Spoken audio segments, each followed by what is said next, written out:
kita audit nikel kita, katakanlah nikel kita nilainya 1000 billion, kemudian 20% nikel kita forward, kita ambil uang 200 billion dolar untuk membangun Nusantara. Tidak perlu hutang karena kita forward, jadi bukan pinjaman ala Ibu Menteri.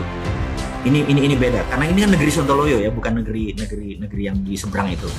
Jadi kalau kita nggak bakal ngutang, ngutang tuh bukan kita banget. Ngutang tuh bukan anak milenial. Anak milenial tuh cash gitu ya.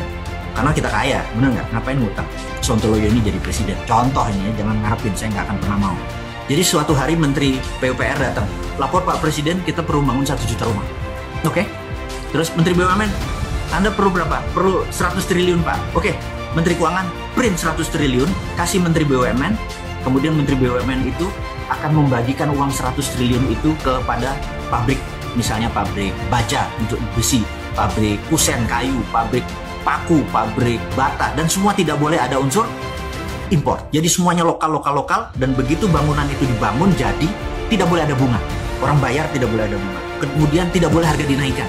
Jadi misalnya 1 meter persegi dari bangunan tersebut adalah 3 juta per meter, makanya 100 meter persegi ya 300 juta. Kemudian begitu masyarakat membeli, uang itu diambil, Menteri BUMN kasih ke Menteri Keuangan. Setiap uang masuk, bakar. Setiap uang masuk, bakar.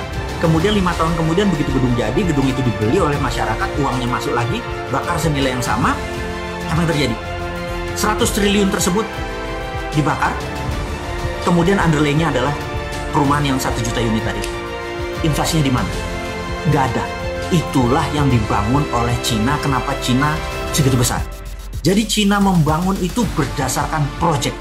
Kalau mau keluar dari masalah bangsa Indonesia, print money, gunakan e-rupiah. Base-nya apa? Kalau e-rupiah kan digital. Gunakan blockchain. Karena blockchain itu kan trusted open ledger, sehingga uang keluar kemanapun bisa. Waktu kita menganggap ini sudah cukup beredarnya, kita tarik kembali dengan strategi blockchain, ketarik juga. Sehingga tidak ada inflasi. Inilah solusi untuk menolong bangsa ini untuk menjadi bangsa yang besar, melebihi Tiongkok, melebihi Amerika dalam waktu sekejap. Jadi hater dan buzzernya Bosman itu adalah kaki tangannya Amerika dan Tiongkok yang tidak pengen Indonesia berdaulat. Anda jangan takut tuh proyek ini dikorup. Nggak mungkin dikorup karena ini pakai blockchain. Dan nggak mungkin dikorup karena ini ada underlaying-nya. Dan strategi ini simple, negara tidak usah menggunakan infrastruktur yang lama, gunakan infrastruktur yang baru. Kalau pakai cara yang lama, nggak selesai negara ini. Jadi apa solusinya? Solusinya adalah gunakan jalur baru. Lupakan yang lama, biarin yang lama, biar orang yang lama, yang politikus, apa segala macam, biar di sini. Kita yang muda-muda gunakan jalur baru.